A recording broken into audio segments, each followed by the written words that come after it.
Hi, Mitch. Packed press conference room, lot of buzz. Means you're playing India. What's your thoughts? Yeah, first thing, I'm pretty excited. Yeah, I mean we played obviously India a little bit before the tournament started, and it was a good series for us, obviously building up for the World Cup. So yeah, I guess there's no secrets to what is going to be out there tomorrow.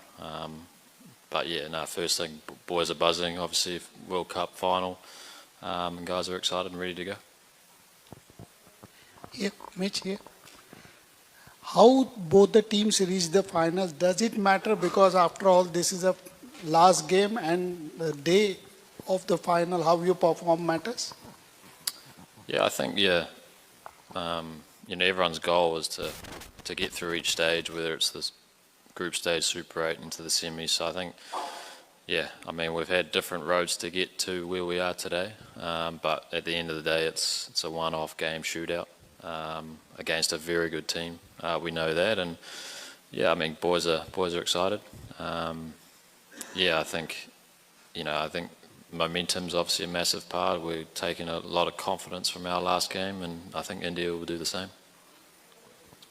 Yeah, Mitch, just want to know what do you make of the wicket?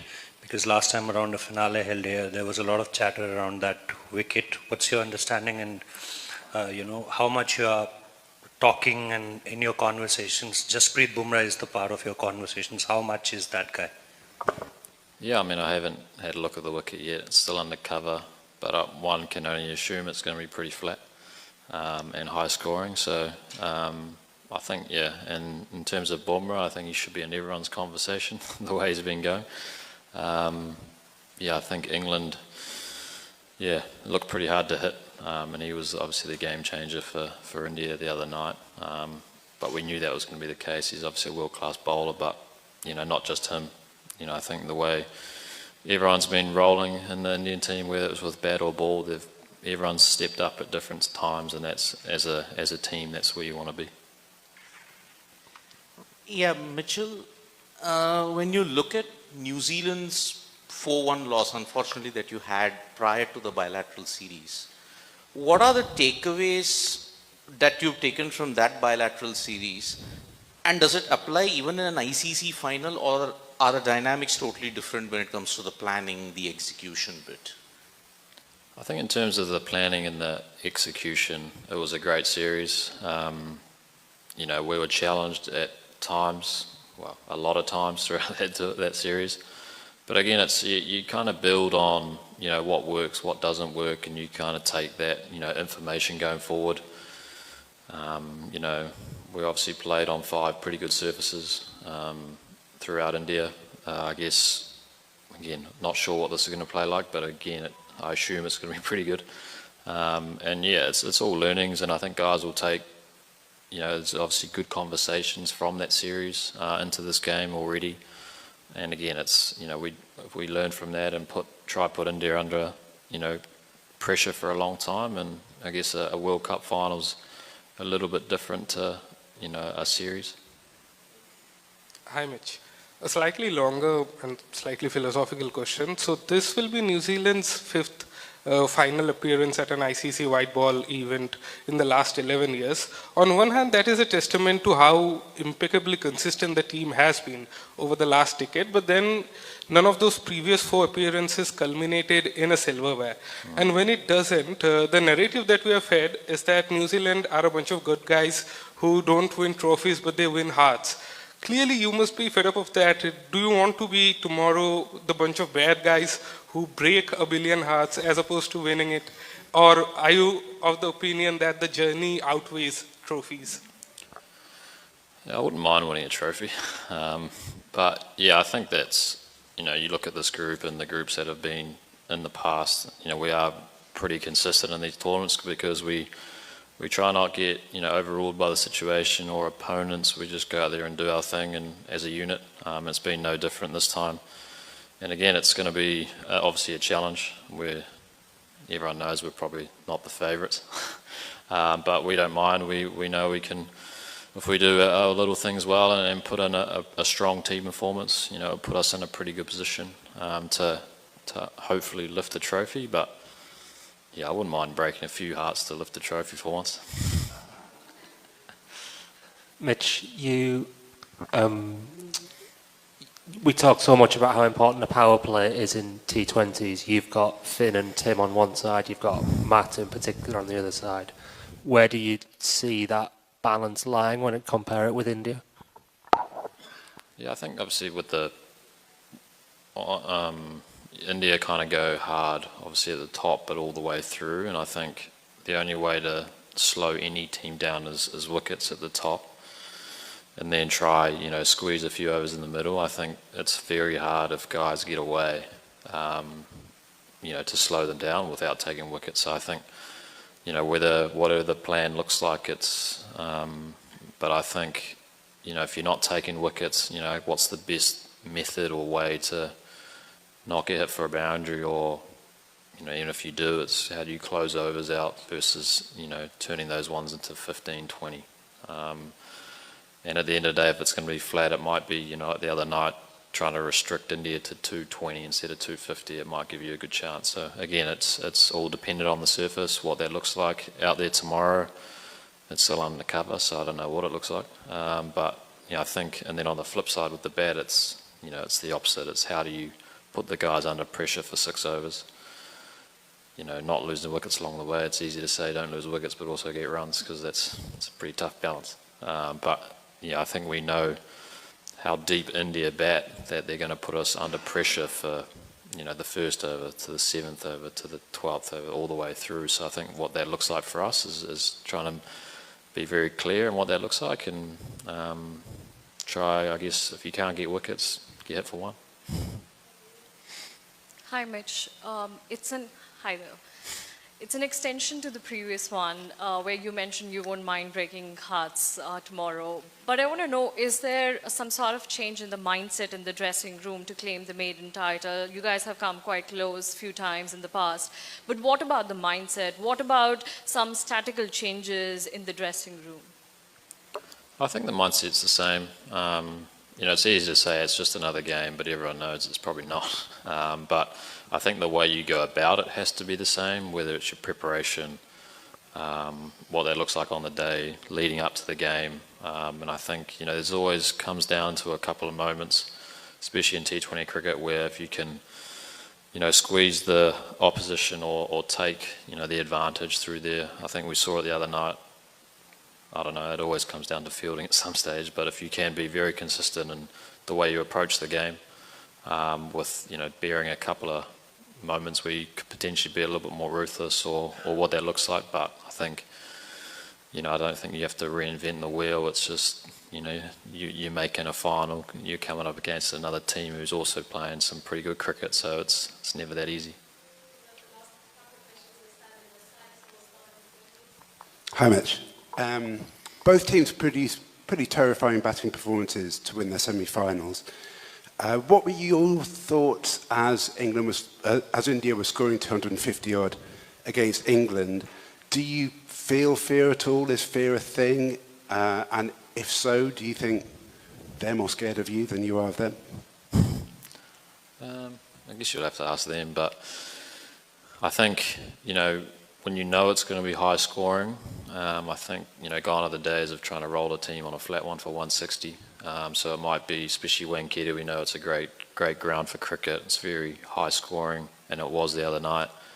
So I think it's, how do we turn that 250 into a 220 potentially even?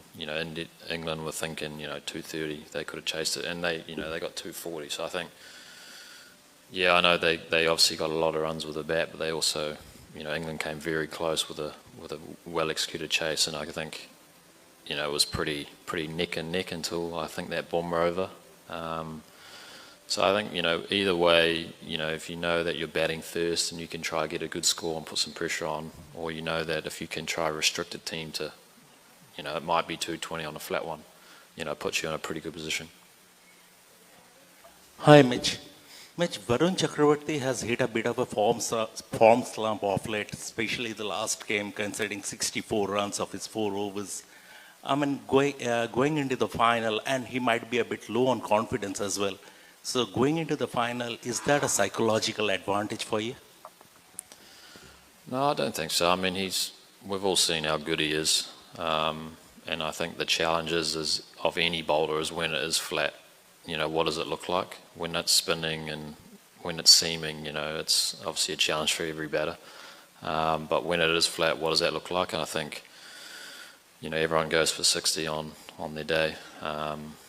So I think it's, again, for Varun, I think he's got to know that he's still a very good bowler and, it's, only one game away from, changing the tide. And it's same with any bowler or any batter. If, they're out of form, they're only one game away from being back in form. So, I obviously try tell our group that throughout that India series, it's obviously a challenge, but it was a good learnings. It was, it doesn't get any harder than that. So I think you can bank on experience from there, going into a game like that tomorrow. If you're in a similar situation, what does it look like? Can you do things slightly different? It might, be the winning and losing of a game.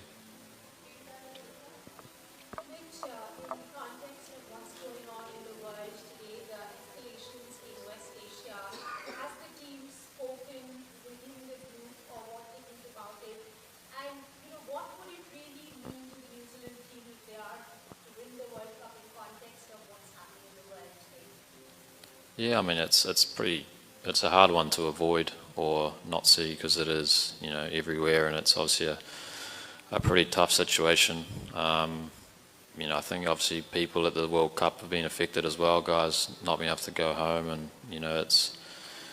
I think for us it's trying to just think about what it looks like tomorrow for the game, and then it's obviously a challenge to put that out of your mind, but I guess for us it's thinking on, what does tomorrow look like for us against a very, very good Indian team.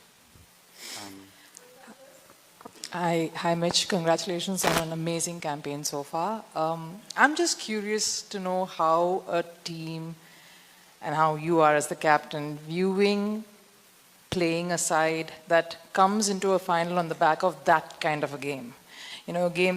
A momentum is huge in T20 cricket, and when you see a team like India and the kind of game they had, a semi-final they had with the moments, how do you prepare to face that sort of a team mentally?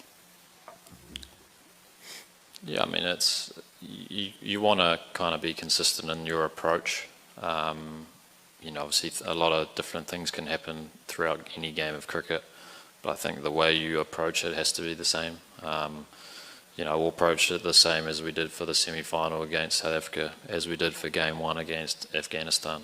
You put in the work that leading into the game, and you get your process and your video and what that looks like, and then you go out there and just try execute the best you can. I think India, would be very, have a lot of momentum or a lot of confidence going into this game. I think, especially with the bat.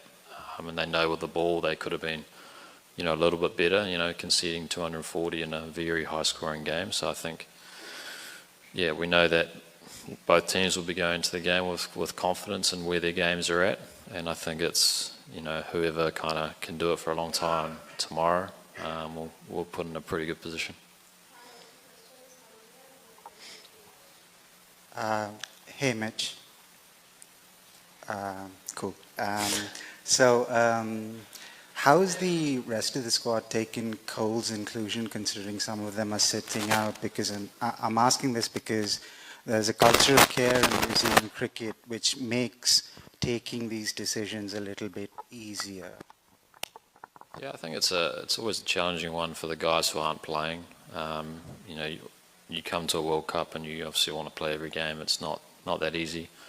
I think most teams, for us it was a very match-up based decision.